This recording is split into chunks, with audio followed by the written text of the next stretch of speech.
नमस्कार, जय भारत। मैं गौरव त्रिपाठी, रियल कनेक्शन के कार्यक्रम सीधे सीधे में आपका एक बार फिर से स्वागत करता हूं।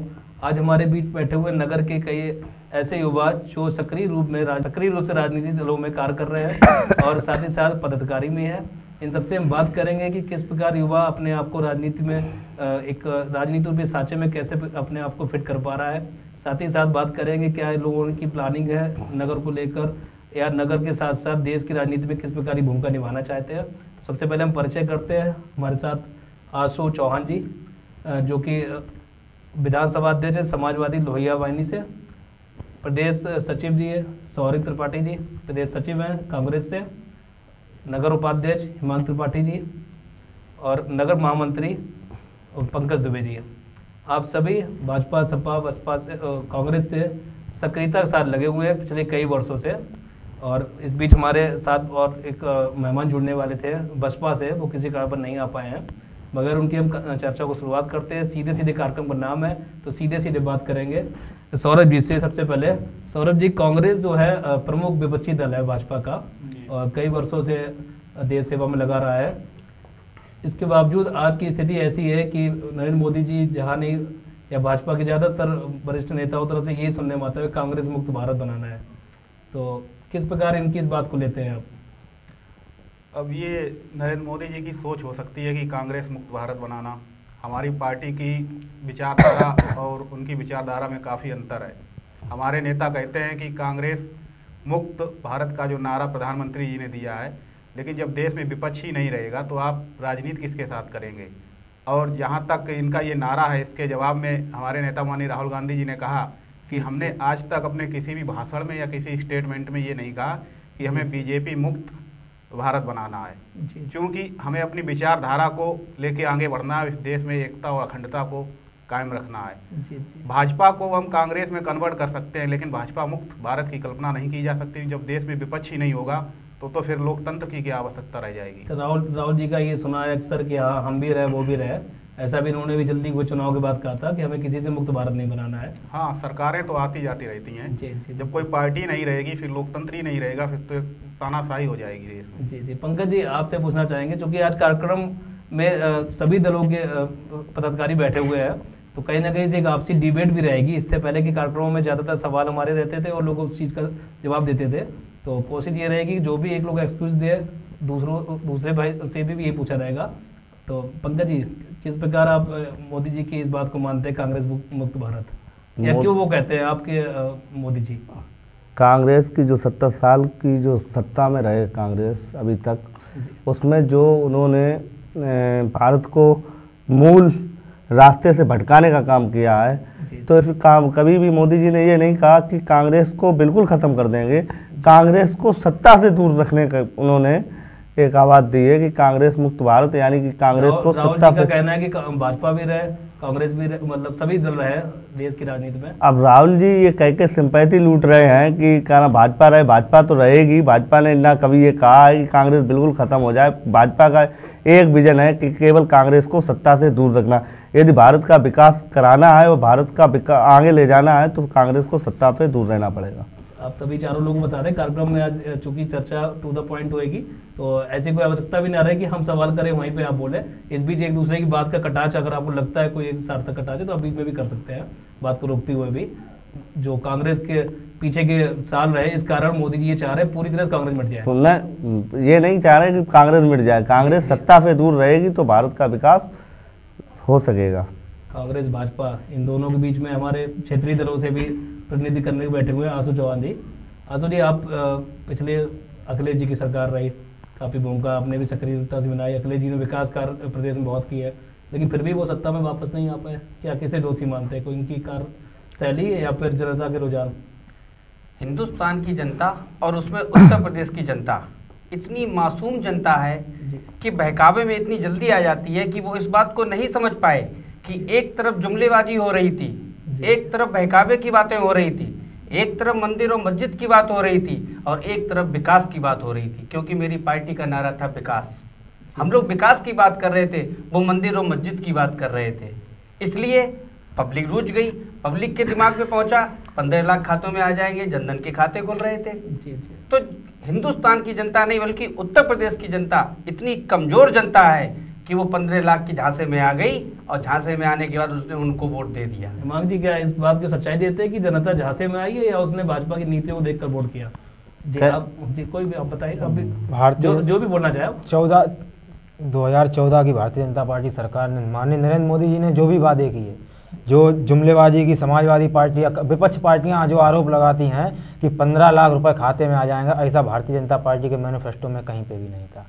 इस तरीके की किसी भी जो मैनिफेस्टो में माननीय मोदी जी ने दिया था किसानों की फसल को दोगुना करने के लिए या किसानों या देश की सुरक्षा और भी बहुत सी योजनाएं जो उन्होंने लागू की इस देश में, उन सब वादों पर भारतीय जनता पार्टी की नरेंद्र मोदी जी की सरकार खरी उतरी है। उसके बाद उन्हीं वादों का परिणाम है। हम देखते हैं यदि 2014 में माननीय नरेंद्र मोदी जी की सरकार सही काम ना करती, 3 साल बाद उत्तर प्रदेश के विधानसभा चुनाव हुए और समाजवादी पार्टी की सरकार जो कि यहाँ पर गुंडई और आतंक का माहौल बनाए हुए थी, पूरे उत्तर प्रदेश में हमारी माताएं बहनें रात में रोड पे निकलने में अपने आप को बहुत मुश्किल आती थी कि अगर बाजार में निकल जाएंगी तो किसी के साथ चैन स्नैचिंग घटना हो जाती थी, किसी का कानून व्यवस्था के नाम पर उत्तर प्रदेश को बदहाल कर दिया था इस समाजवादी पार्टी सरकार ने। उस सरकार की गुंडई और आतंक से मुक्ति के लिए लोगों ने आज उत्तर प्रदेश में भारतीय जनता पार्टी की 2017 में बहुमत सरकार बनाई। कानून देखिए अलग विषय आ गया है। नहीं, मैं इस बात पे एक बात कहना चाहता हूँ। कानून की व्यवस्था अगर भारतीय जनता पार्टी उठाती है, माननीय मुख्यमंत्री, प्रेजेंट के जो मुख्यमंत्री योगी आदित्यनाथ जी, जिनके ऊपर खुद ऐसे मुकदमे लगे हुए हैं, जो एक उत्तर प्रदेश का मुख्यमंत्री है जिसके ऊपर समाजवादी पार्टी के 70% प्रत्याशी, चाहे वो विधानसभा के रहे हों चाहे वो लोकसभा के रहे हों, उनके ऊपर बहुत बड़े बड़े मुकदमे लिखे हुए हैं, हत्या और रंगदारी जैसे। और माननीय योगी आदित्यनाथ जी जो उत्तर प्रदेश के मुख्यमंत्री हैं, उनके ऊपर सिर्फ और सिर्फ राजनीतिक विद्वेष की भावना से लिखाया गया। दोनों लोग विषय से, हालांकि विषय जुड़ा हुआ है, लेकिन चूंकि कार्यक्रम में हम बस फोकस ये करना चाह रहे हैं कि हाँ, बस जनता को हम लोग टारगेट कर रहे हैं कि जनता ने रुझान, आपका कहना था कि लोग ने जो भी वादे रहे हैं भारतीय जनता पार्टी ने और उनको आकर्षित किया, और बाकी आपका कहना है कि जनता इन सभी चीज़ों से त्रस्त थी, उसने भाजपा को वोट किया।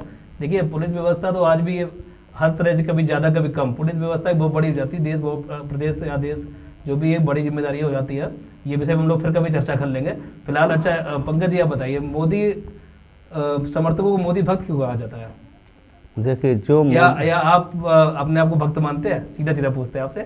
देखिए, कोई किसी का भक्त नहीं होता, भक्त केवल लोग भगवान के हैं जी। जो राष्ट्रभक्ति लोगों के अंदर है, जिन लोगों के अंदर देश से प्रेम है, या जो लोग देश की संस्कृति को साथ लेके चल रहे हैं, उनसे अगर कोई डिबेट करे या उनसे अगर कोई कहे देश की संस्कृति पे भटकाने की कोशिश करे, तो वो लोग जो मोदी पक्ष में खड़े हो जाते हैं, उन्हें लोग मोदी भक्त, ये विपक्ष का प्रोपेगेंडा है और कुछ नहीं है। मोदी भक्त कोई नहीं है, समर्थक हो सकता है। आप लोगों को, आप दोनों लोग भाजपा से हैं और सक्रिय सदस्य है, पदाधिकारी भी है, आपको क्या लगता है मोदी की हर एक योजनाएं जनहित में लाभकारी होती? क्या उनसे कोई गलत योजना या किसी प्रकार का आयित योजना नहीं बस? कोई गलत योजना नहीं बनी है। मोदी जब से सरकार में आए, उनका सिर्फ एक विजन रहा कि जो लाइन की, जो पंक्ति में सबसे अंतिम छोर पे खड़ा हुआ व्यक्ति है, उसको लाभ देने की कोशिश।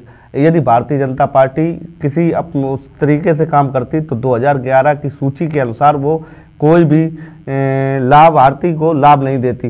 2011 की जो सूची बनी थी बीपीएल कार्ड धारकों की, तब तो हमारी सरकार तो थी नहीं, लेकिन जब हम सरकार में आए तो सबसे पहले 2011 की सूची से ही काम शुरू किया। प्रधानमंत्री आवास योजना 2011 की सूची वालों को पहले मिला, जो बीपीएल कार्ड धारक, उसके बाद अन्य लोगों को मिला, उसके बाद उज्ज्वला योजना, जिसके तहत लोगों। सौरभ जी को बीच में लेते हैं। सौरभ जी, आपकी कांग्रेस की नज़र में ऐसा, जो जैसा कि पंकज जी कह रहे हैं कि बराबर योजना का लाभ मिल रहा है, कहाँ तक इनकी बात को सच पाते हैं आप?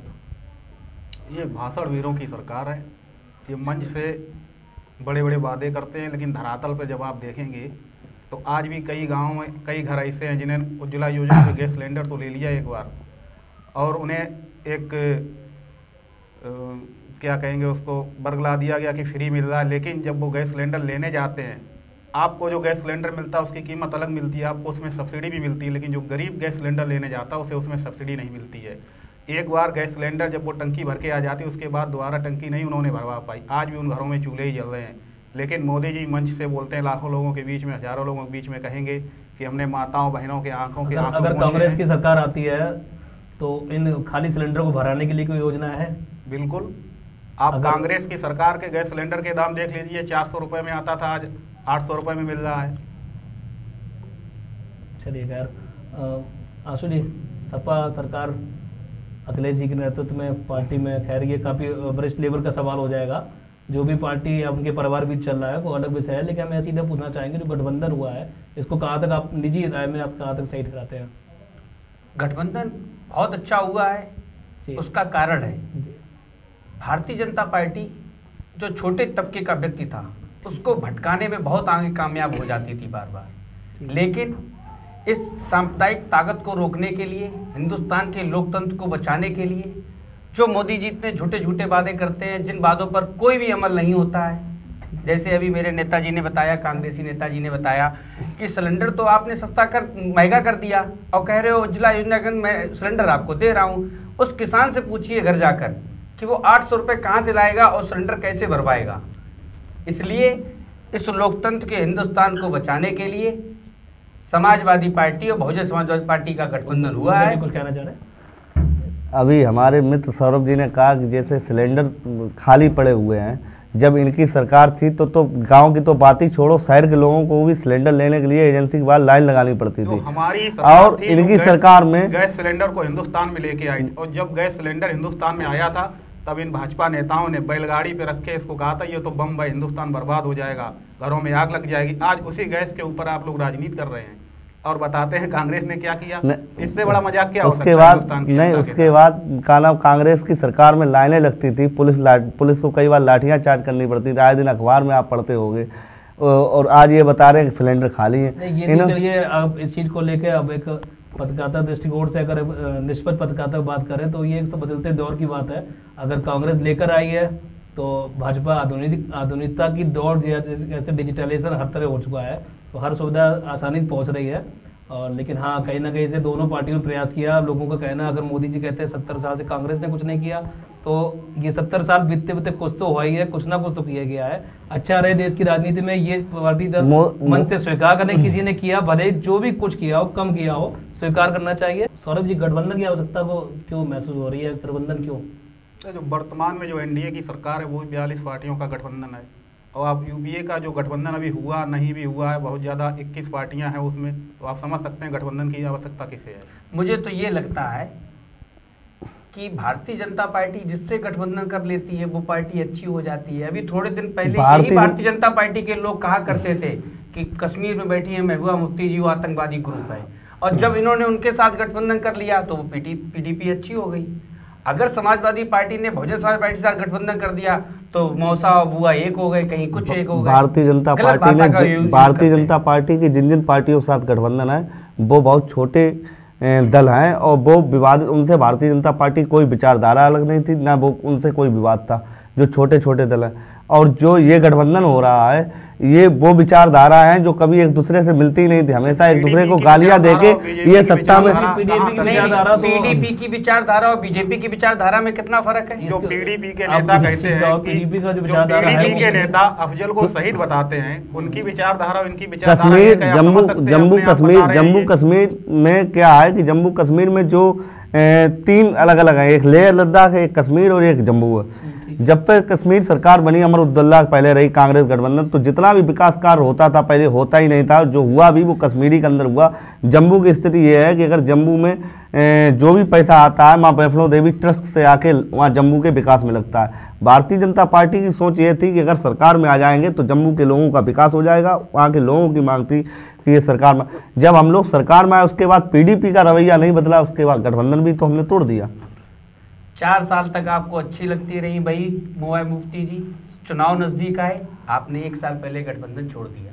ये क्या तरीका है? आपको 4 साल तक आपने किसी व्यक्ति को आजमा ही नहीं पाया ये अच्छा है या खराब है। जब आपके चुनाव नजदीक आए तो आप महबूबा मुफ्ती से अलग हो गए। हुर्रियत नेताओं से वापस ली जा रही है सुरक्षा, ऐसी वापस ले ली गई हुर्रियत नेताओं से वापस ले ली। वास्तविकता लग रही है या सिर्फ भारतीय वोटर्स में यह लग रहा है? ये बहुत ही जो केंद्र सरकार द्वारा लिया गया फैसला, ये बहुत ही जरूरी था और ये स्वागत योग्य कदम है। ऐसे अलगाववादी नेताओं की सुरक्षा वापस ली जाए और उन्हें तत्काल जेल भी भेजा जाए।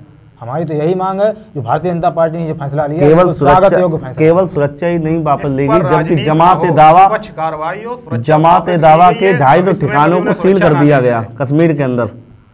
जमात दावा के 250 ठिकानों को सील कर दिया गया कश्मीर के अंदर। आज अलगाववादी और पत्थरबाज कहीं नजर नहीं आ रहे। ऐसे कठोर कदम की आवश्यकता थी इस देश के लिए। आंसू जी ये बताइए, आप बसपा की 0 सीट्स आई थी लास्ट इलेक्शन में और सपा की शायद 7 थी। 5 सीटें, 5 तो 7 5 अब 7 हो गई, पाँच अब 7 हो गई, पहले 5 थी। एक अभी जो उपचुनाव में गोरखपुर चुनाव आ रहा है उसके उसमें 7 टोटल 7, वही चीज़ है, 5 तो पहले ही जो भी है। अब बसपा को 38 सीटें दी गई हैं और सपा को 37। तो दो पार्टियों का जब एक मेल होता है, हमारे या आपके क्या आपको लग रहा क्या बसपा की कंडीशन पे सपा चल रही है?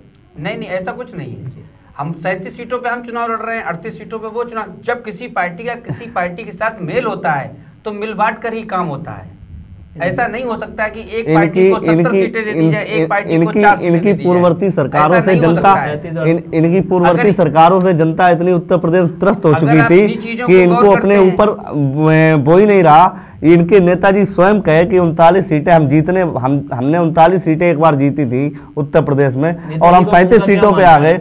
इस चुनाव में नेताजी की क्या भूमिका मानते हैं? नेताजी हमारी पार्टी के संरक्षक है, वो तो जो कह देंगे पार्टी में वही मानने। नेताजी मेरे लोकसभा में चुनाव लड़ेंगे। लोकसभा ने मोदी जी को शुभकामनाएं दी हैं आगामी चुनाव के लिए। तो ये तो राजनीति का तरीका, अपने से बड़े का आदर इज्जत करना कोई खराब चीज नहीं है। आपका कहने मतलब ये चीज जो दी है एक देश का प्रधानमंत्री को अगर आशीर्वाद दे दिया जाए, बड़ा बुजुर्ग को दे दे तो गलत चीज नहीं है, लेकिन मीडिया उसको गलत रूप में पेश करती है।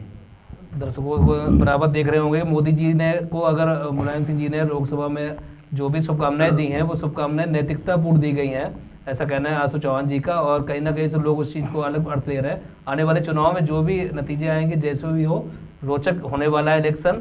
आगे बात को बढ़ाते हैं। सौरभ जी, कांग्रेस की विजन अब किस प्रकार से है? क्योंकि अब कांग्रेस ने कई वर्षों तक सत्ता में रही है, उसे जिम्मेदारियों का भाव था, अब उसे फिर से आना है दोबारा एक तरह से। तो क्या आपको लग रहा है कि सॉलिड प्लान उसका होना और चाहिए आपके अनुसार, या अभी है तो क्या अच्छा लग रहा है आपको?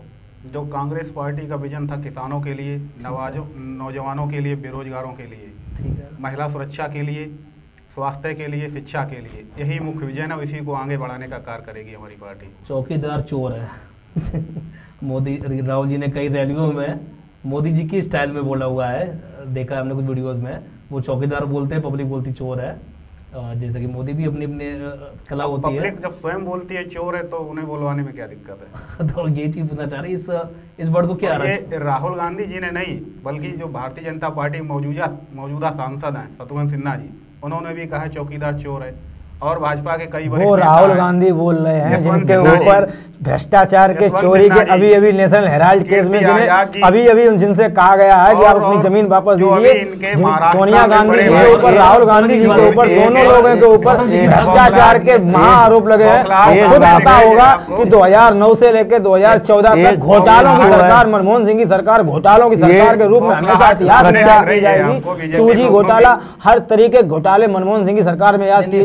एक ऐतिहासिक सरकार घोटालों की बात पूरी हो जाए दीजिए। जो चौकीदार चोर है का मुद्दा है, राहुल जी ने उठाया। इसके साथ साथ इनके सहयोगी जो महाराष्ट्र में इनके बड़े भाई हैं शिवसेना, उसके जो अध्यक्ष हैं उद्धव ठाकरे जी, वो भी कहते हैं चौकीदार चोर है।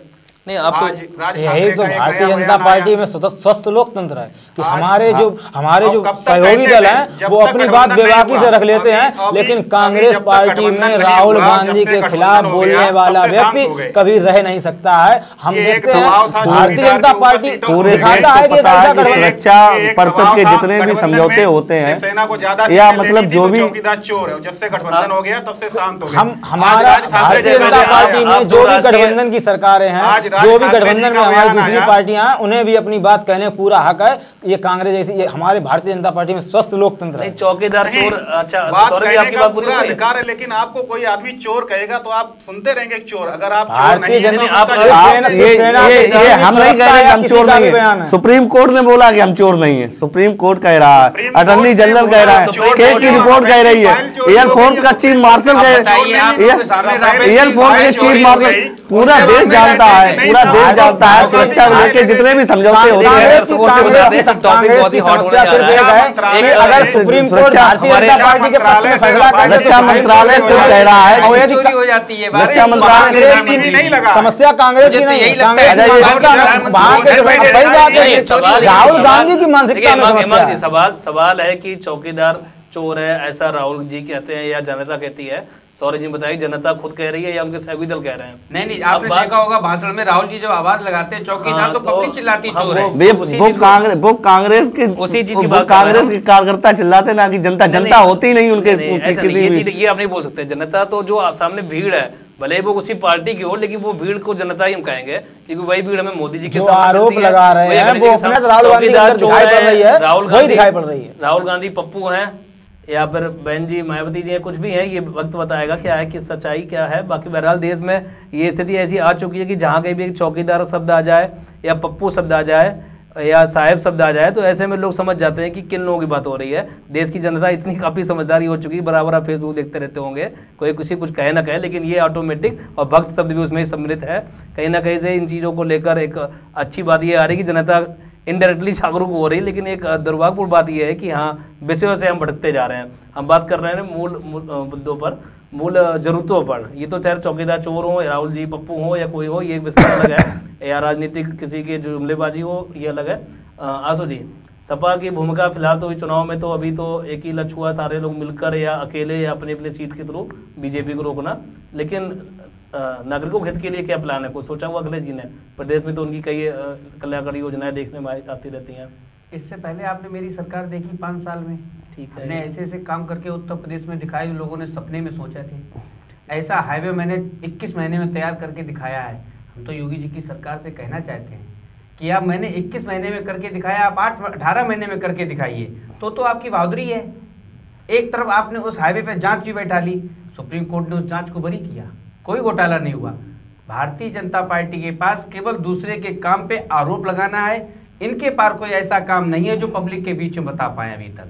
अगर ये विकास की बात करते हैं तो मुझे तो 4 साल में कोई विकास नहीं दिखाई पड़ रहा है अभी तक। विकास की बात लेकिन अब चुनाव नजदीक आ गया, आपने भी देखा होगा, अब इन्होंने नया एक मुद्दा चालू कर दिया, सर्जिकल स्ट्राइक, सर्जिकल स्ट्राइक। इससे पहले राम मंदिर, एक भी मुद्दे पर इन्होंने काम नहीं किया। लेकिन जनता को बहकाने के लिए चुनाव नजदीक आ रहा है, सर्जिकल स्ट्राइक कहने लगे, हर जगह भाषण में कहने लगे। सर्जिकल स्ट्राइक, क्या सर्जिकल स्ट्राइक देश की रक्षा के लिए है? सर्जिकल स्ट्राइक चुनावी मुद्दा नहीं हो सकता है। पंकज जी, सर्जिकल स्ट्राइक के बराबर एक चुनावी मुद्दा की रोल विपक्ष ले जा रहे हैं। ये विपक्ष ले जा रहा है। भारतीय जनता पार्टी ने कभी भारतीय जनता पार्टी ये आप जब देश के ऊपर हमला होता है, जब देश के ऊपर हमला हुआ तो ये मोदी जी की सरकार में हुआ, और जब जवाब देश की सेना ने दिया तो ये मोदी जी ने नहीं दिया, ये साफ सेना ने दिया। और सेना ने दिया तो सेना, हम ये उसका सेना का भी सम्मान नहीं करेंगे, बोले सबूत लाओ। अब ये पाकिस्तान के जो ये इमरान, सबूत हम नहीं मांग रहे हैं, उस फौजी की फौजी मरा है, उसकी बीवी कह रही है मुझे सबूत दीजिए। नहीं सब ये आप कहते हैं, मैंने एक अमित शाह जी राष्ट्रीय अध्यक्ष जी एक भाषण में कह रहे हैं, इससे पहले बहुत सरकारें रही हैं, 26/11 बालाकोट हमले के बाद पाक सरकार ने 11 मुंबई बाद ये सरकार तो लेकिन जवाब देने की बालाकोट में नहीं थी। माननीय मोदी जी का ही नेतृत्व है। बालाकोट में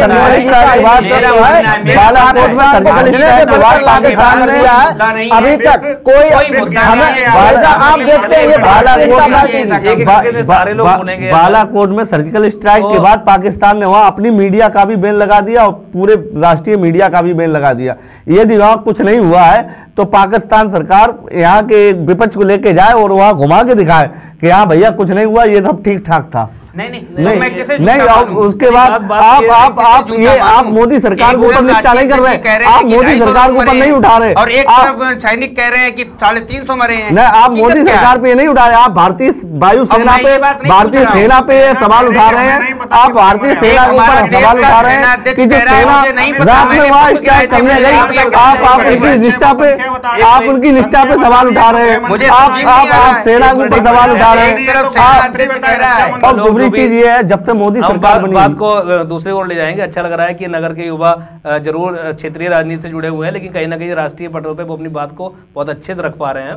फिलहाल हम पहुंचते हैं कार्यक्रम के समापन की ओर। सौरभ जी, आपको लगता नहीं ये जो भी सेना या जो भी अटैक हुआ है पाकिस्तान पे, अच्छा हुआ है खराब हुआ? देश हित के लिए बात करें, मान लिया कि हुआ है ना, तो हमारी पार्टी को सेना के तौर पे कोई शक है, और जब से हमला हुआ उसके बाद से आप मीडिया में देख जाइए तो पता चल जाए कौन पार्टी इस पे राजनीति कर रही है। जितने भी कार्यक्रम थे हमारे पार्टी के, माननीय प्रियंका गांधी जी लखनऊ में थी उस तारीख को, 14 तारीख को, कुछ वरिष्ठ नेता लोग शामिल हो रहे थे, उन्होंने सारे प्रोग्राम कैंसिल कर दिए, 2 मिनट का मौन रखा। उसी दिन अमित शाह जी कर्नाटक में राम मंदिर बनवा रहे थे, हमला होने के 2 घंटे बाद मोदी जी शूटिंग कर रहे थे पार्क में, और योगी जी भी कई जनसभा को संबोधित कर रहे थे। और उसके बाद से 15 दिन तक हमारी पार्टी का आप कोई जनसभा दिखा दीजिए, कोई कार्यक्रम दिखा दीजिए, लेकिन इन्होंने उसी दिन से सेना के नाम पे वोट मांगना चालू कर दिया। हमारा विरोध इनसे है कि आप सेना के तौर पे राजनीति ना करें, आपको राजनीति करनी है, आप अपनी नीतियां बताएं, उन पे राजनीति करें। हमें सेना के तौर पे कोई शक नहीं है।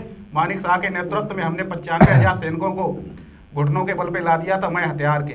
तो आप उस सेना पे राजनीति कर रहे हैं, हमने तो कभी सेना पे राजनीति नहीं की और ना ही करेंगे कभी। चलिए, आपको जो करना है आप पाकिस्तान में घुस के जाए, पूरा तबाह कर दे, उस पर हमें कोई दिक्कत नहीं है, क्योंकि ना तो कांग्रेस का कोई प्रधानमंत्री आज तक पाकिस्तान गया है और संभवतः ना ही जाएगा। जितने भी बीजेपी के नेता, अडवाणी हो, जसवंत सिंह हो, स्वयं मोदी हो, ये वहां जाते हैं, बिरयानी खाते हैं, कोई जिन्ना के मजार पे फूल चढ़ाता है, इनका प्रेम है, हमारा प्रेम नहीं है। आंसू जी, आपकी गठबंधन अब बसपा आपके साथ हो गई है, तो बसपा के ही एक नगर के एक है पदाधिकारी तो नहीं है, लेकिन हाँ एक सक्रिय कार्यकर्ता है।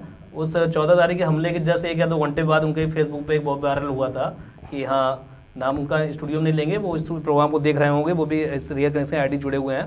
तो उन्होंने बोला हुआ था कि मायावती की सरकार अगर रहती तो ये आतंकवादी कभी नहीं होते, आतंकवादी हमले कभी नहीं होते। देखो, भारतीय जनता बसपा वाले आए नहीं आज यहाँ पर, इसलिए आपसे पूछना। बिल्कुल उसका कारण है। क्या आप मानते किसी भी राजनीतिक पार्टी हम लोग रोक सकती है अगर कोई करने वाले आ रहे तो? एक आतंकवाद को रोकने के लिए देश ही नहीं बल्कि दुनिया के सारा हर देश चाहता है कि आतंकवाद खत्म हो। ठीक है, ये कोई भारतीय जनता पार्टी की पहल नहीं है, हर पार्टी चाहती है, हर देश चाहता है आतंकवाद खत्म हो। लेकिन भारतीय जनता पार्टी ने छोटी मानसिकता के आधार पर जो आतंकवाद के नाम पर राजनीति चालू कर दी है, उसका हम लोग विरोध करते हैं। भारतीय जनता पार्टी की पूरी 5 साल की सरकार में, पूरी 5 साल की सरकार में कश्मीर से निकल के देश के अंदर कहीं विस्फोट नहीं हुआ। 5 साल की सरकार में आपकी पूर्ववर्ती सरकार में रोज पकड़े हो रही है, रोज पकड़े हो रही है। अगर ये सब नहीं है तो ये आतंकवाद नहीं तो क्या है? जब से बीजेपी की सरकार आई है तब से सेना को निशाना बनाया जा रहा है। आज तक इतने सैनिक कभी नहीं मारे गए। किसी भी पार्टी के नेता ने इस तरह की बातें कहना कि हाँ फलानी की सरकार हो तो ऐसा नहीं होगा, इसको आप सही मानते हैं या गलत मानते हैं? नहीं, वो बात उनके कहने का मतलब अलग, मीडिया उसको गलत तरीके से पेश कर रही है। उनके कहने का मतलब मीडिया ने फेसबुक पे पोस्ट किया था, मीडिया से उसमें क्या लेना देना? फेसबुक से मैं अपने से कुछ भी पोस्ट कर दूं, ठीक है, वो चीज अलग है। लेकिन भारतीय जनता पार्टी के पास कोई मुद्दा ना होने के कारण ना विकास की बात है, भारतीय जनता पार्टी का आतंकवाद के खिलाफ तो मैं भी, भारतीय जनता पार्टी का विकास ही है, भारतीय जनता पार्टी के मुद्दे ही है, भारतीय जनता पार्टी का विकास ही है जो आज भारतीय जनता पार्टी को रोकने के लिए विपक्षी विचारधारा। आज अगर समाजवादी पार्टी 37 सीटों पर लड़ रही है या भारतीय जनता पार्टी विकास, समाजवादी पार्टी ने 2012 से लेकर, अगर समाजवादी पार्टी ने 2012 से लेकर 17 तक विकास किया था, अपने विकास पर कायम थे, तो ये गठबंधन करने के होंगे? अरे ये मोदी रोको प्रतियोगिता में शामिल हो गए। ये अपने विकास पे बिना होते कि हमने 5 साल में गठबंधन करवाई थे। एक और ब्रेक लेना पड़ेगा। कहीं ना कहीं से लग रहा है कि जो युवाओं का जो एक जोश शिवरामों में इस नॉलेज को लेकर है वो काफी डीप है। आप सबसे निवेदन रहेगा कि 1 बाय 1 बोलें प्लीज, ताकि अच्छे से दर्शक भी हमारे जिस प्रोग्राम को देखेंगे वो भी सुन सकें। और आप आंसू जी, फिर से हम वापसी वहीं आएंगे, एंड पे पहुंचते हैं कार्यक्रम के। आप आपकी पार्टी का एक विशेष 1 या 2 लाइन में आगामी लोकसभा को लेकर क्या तैयारी है, आपको क्या लगता है? हम लोग लोकसभा के चुनाव में उतर चुके हैं, ठीक है, और जनता सब जानती है, जनता जागरूक है, जनता बहकावे में आने वाली नहीं है। एक बार आप जुमला किसी इंसान को दे सकते हैं, 2 बार दे सकते हैं, हर बार जुमले में आने वाली नहीं है। जनता तैयार बैठी हुई है।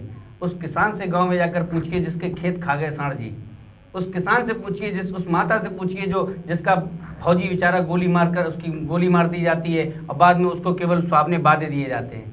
इसलिए जनता तैयार बैठी हुई है। आने वाले लोकसभा में सर्वाधिक सीटें उत्तर प्रदेश से हमारी समाजवादी पार्टी जीत कर आएगी। समाजवादी पार्टी या बहुजन समाज पार्टी? हमारा दोनों गुट मिलकर हम लोग गठबंधन के साथ मैदान में अपना समर्थन करेंगे। आगे जो होगा वो आपके सामने होगा। कांग्रेस की भूमिका क्या इन दोनों के बीच में रखते हैं सौरभ जी, सपा बसपा के बीच में? अभी आपसे कांग्रेस से भी गठबंधन रहा है, यूपी को साथ पसंद है और अब ये साथ मायावती जी के साथ हो गया है। ऐसे में आप क्या?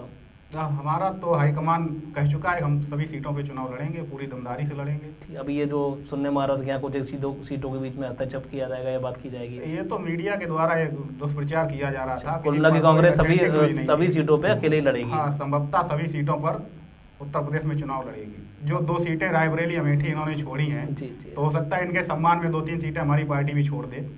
वो एक अलग मुद्दा है। लेकिन देश में पुनः शांति व्यवस्था रखने के लिए, एकता अखंडता कायम रखने के लिए कांग्रेस की सरकार इस बार 2019 में आएगी। और योगी सरकार को आप देख रहे हैं बराबर, और अखिलेश जी की सरकार को देख चुके हैं, और इससे पहले भी मायावती जी की सरकार को देख चुके हैं। कांग्रेस का ही कभी लंबे समय से अपने प्रदेश में नहीं है, या देखा जाए तो आज के जो नई पीढ़ी है उनकी याददाश्त में तो कभी कांग्रेस रही नहीं है उत्तर प्रदेश में। ऐसे में आपको क्या लग रहा है कि कौन पार्टी का जो भी कार्यकाल या जो भी एक पद्धति है वो काफी सुशासित या रही है? अब इस पे कहना तो कुछ ठीक नहीं रहेगा, क्योंकि चाहे वो सपा रही हो, बसपा रही हो या बीजेपी की सरकार आ गई है, तो कहीं ना कहीं इन्होंने एक टारगेट किया कि अपना काम बनता, भाड़ में जाए जनता। बसपा की सरकार थी तो उसे पत्थर की सरकार बना दिया था। ठीक है। पूरे प्रदेश में पत्थरों को पाट दिया था। जितना कमीशन, जितना भ्रष्टाचार, ताज कॉरिडोर मामला में वही एक मोदी जी के पास रिमोट कंट्रोल है, CBI, उसी को दबा देते हैं। जितना चाहे उतना बहन जी काम करती हैं उसी के आधार पे। दूसरा, अभी सपा सरकार में जो बताया था PWD विभाग शिवपाल जी के पास था, तो भ्रष्टाचार उन्होंने किया था, लेकिन उनकी अलग पार्टी बनवा दी गई है, सपा में अंतर्कलह करवा दिया गया, वो भी उन्हीं के इशारे पर चल रहे हैं। आपको जांच करनी है तो शिवपाल से ज्यादा भ्रष्टाचार किसने किया? समाजवादी पार्टी। कहीं ना कहीं से आपका ये मोदी जी को, ये जो मायावती जी को बता रहे कि मोदी जी के रिमोट से घूम रहे हैं। अगर मोदी जी के रिमोट से घूम रही होती तो भाजपा के साथ होती, वो सपा के साथ सपा के साथ क्यों चली गई? भाजपा पदाधिकारी जो आखिरी सवाल कि आप ये बताया, ये जो गठबंधन हुआ है, जैसा भी प्रदेश में अपने प्रदेश की बात कर रहे हैं हम, सपा बसपा का हो रहा है और कांग्रेस का एक समर्थन को है, जिस प्रकार सौरभ जी ने बताया कि 2 सीटें उन्होंने छोड़ी तो कुछ एक सीटें वो भी छोड़ सकते हैं, तो आपस में म्यूचुअल अंडरस्टैंडिंग जो भी है वो एक तरफ करते हैं। अब भाजपा के इस चुनाव में इस गठबंधन से क्या आपको लग रहा है, किस प्रकार से भाजपा डरी हुई मानी जाए या कुछ और उनके? इस गठबंधन से भाजपा कहीं भी नहीं डरी हुई है। इस चुनाव में भारतीय जनता पार्टी उत्तर प्रदेश के अंदर 78 सीटें लेके जीतेगी। मुद्दे क्या रहेंगे फिर? मुद्दे फिर पहले जैसे ही माने जाए, जैसा कि विपक्षी कहते हैं कि विकास केवल राष्ट्रवादी पार्टियों का गठबंधन हुआ है, लेकिन जनता इस बार राष्ट्रवाद के नाम पर, और विकास के नाम पर चुनाव में जाएगी। ये जातिवादी पार्टियों का गठबंधन हुआ है, लेकिन इस बार के लोकसभा चुनाव में उत्तर प्रदेश की जनता राष्ट्रवाद के नाम पर और विकास के नाम पर वोट करेगी, ना कि ये जातियों के रूप में जो तोड़ने का काम करते हैं। ये जो अब जनता मान चुकी है कि ये पार्टियां नहीं है, ये जो है एक कंपनियां हैं, जनता ने जो भी मांगा वो आने वाले दिनों में रिजल्ट आ जाएगा, सभी जान जाएंगे जनता ने क्या कहा। आपने अपनी बात रखी, पार्टी की तरफ से बहुत ईमानदारी से बात रखी। सौरभ जी, विकास और राष्ट्रवाद के मुद्दे पर भाजपा इस चुनाव में आ रही है, क्या कहेंगे आप? नहीं, आपने पहले देखा होगा पूरे देश में मोदी जी आते थे, गुजरात मॉडल। जब गुजरात का चुनाव आया, आप पूरी सीढ़ी निकलवा लें, किसी भी भाषण में विकास का नाम दिखा दें। कराची से सीप्लेन आया तो उस पर मोदी जी ने प्रचार किया था, राष्ट्रवाद की बात करते हैं, जिसका खर्चा 42 लाख रुपए आया था। और उसके बाद आगामी दिनों में आप कांग्रेस की क्या नीति है? कांग्रेस की नीति है कि इस सरकार से, जिससे किसान परेशान है, देश का नौजवान परेशान है, किसान और नौजवान के लिए कांग्रेस लड़ेगी। परेशान है, ऐसी सरकार को उखाड़ फेंकना। और इस पे डिबेट नहीं करेंगे। इस अखंड भारत की एकता और अखंडता को आगे बढ़ाना, और जितना भी एकता और अखंडता को लेकर कांग्रेस इस चुनाव में उतरी है, और जैसा कि भाजपा की जुमलेबाजी जो कथित तौर पर कही जाती है उसको रोकने के लिए, और अपने कांग्रेस पूरी दमदारी से चुनावी मैदान पर है। आंसू जी, आपसे भी लास्ट कमेंट में चाहेंगे, आप दोनों का गठबंधन, सपा बसपा गठबंधन किस प्रकार से, क्या रणनीति के साथ आ रहा है मैदान में? जनता के हित वाली बात कर रहे हैं, राजनीतिक वाली बात से नहीं लाएंगे हम। हम लोग जनता के बीच में जाएंगे, जनता के साथ हमने अच्छे काम किए हैं। जनता जानती है कि समाजवादी पार्टी की ये सरकार है जिससे किसान खुशहाल होता है। ठीक है। सरकार बहुत देखी जनता ने, लेकिन किसी के साथ कोई काम नहीं हुआ, इसलिए जनता हमारे साथ है, क्योंकि किसानों के वशीया हमारे नेताजी हैं। तो इसलिए जनता, हम लोग किसानों का मुद्दा लेके, नौजवानों का मुद्दा लेके, हिंदुस्तान की लोकतंत्र को बचाने के लिए हम लोग चुनाव में जाएंगे, पब्लिक सपोर्ट मांगेंगे और जनता। तो जैसा कि दर्शक बराबर सुन पाए होंगे, बहुत दमदारी के साथ बात रखी है आप चारों लोगों ने। और राष्ट्रवाद और विकास के मुद्दों के साथ भाजपा आगामी चुनाव में आ रही है, और साथ ही साथ सौरभ जी ने जैसा बताया, एकता और अखंडता के साथ में कांग्रेस आ रही है, और राष्ट्र के लेकर, हितों को लेकर, और किसान, बेरोजगार और इन सभी चीज़ों को लेकर, खैर सभी विपक्षी दलों की ये प्रमुख तैयारी भी हैं और होना भी चाहिए। जब तक हमारे देश का किसान संपन्न है और युवा संपन्न रहेगा, हम देश अपने आप ही तरक्की करेगा, विकास राष्ट्र अपने आप ही पनप के आएगा। उम्मीद रहेगी आगामी चुनाव आप सभी पार्टियों का यही मुद्दा रहे। बाकी विचारों के लिए ये कनेक्शन छोटे शहरों के हालचाल और तबके के लिए भी आ चुका है। बाकी देश की मीडिया भी लगी हुई है, उस मीडिया से भी ये निवेदन रहेगा कि मुद्दों को भी विशेष जगह दें। बहुत बहुत धन्यवाद आप सभी का स्टूडियो में आने के लिए। उम्मीद रखेंगे कि आगामी चुनाव बहुत अच्छे से शांति से रहेगा।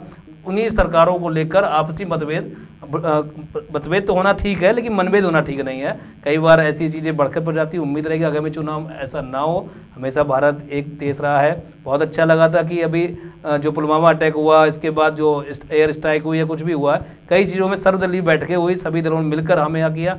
स्थानीय मुद्दे कुछ भी हो सकते हैं, लेकिन देश का मुद्दा सिर्फ एक ही होना चाहिए कि हमारे देश की एकता अखंडता बरकरार रहे। बहुत बहुत धन्यवाद। मैं गौरव त्रिपाठी आपके साथ फिर मिलता हूँ एक नए मुद्दे, नए मेहमानों के साथ।